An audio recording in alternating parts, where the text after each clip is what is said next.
Good afternoon. My name is Bill Even, and I'm the South Dakota Secretary of Agriculture. And it's my pleasure to be here this afternoon to lend my support to the E15 waiver as well as that of Governor Rounds.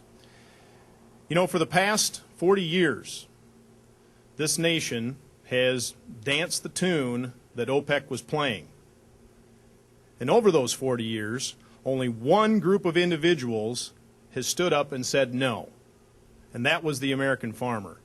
And they created this state's ethanol industry and this nation's ethanol industry. Now, what has that meant to South Dakota? You've heard a lot of talk about jobs and about economic development. I'm here to put a few numbers to that.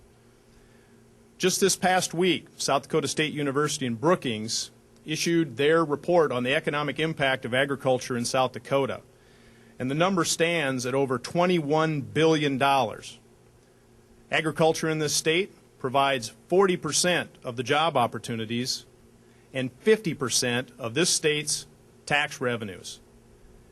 And you can rest assured that the ethanol industry in South Dakota is one of the large reasons why we have this economic development, we have these job numbers, and we have this money flowing back through our local economies.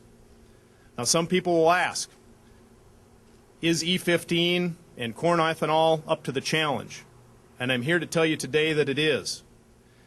Over the past 30 years, in 1980, we grew approximately 82 million acres of corn here in the United States and grew about 6 billion bushels of corn came off those 82 million acres. 30 years later,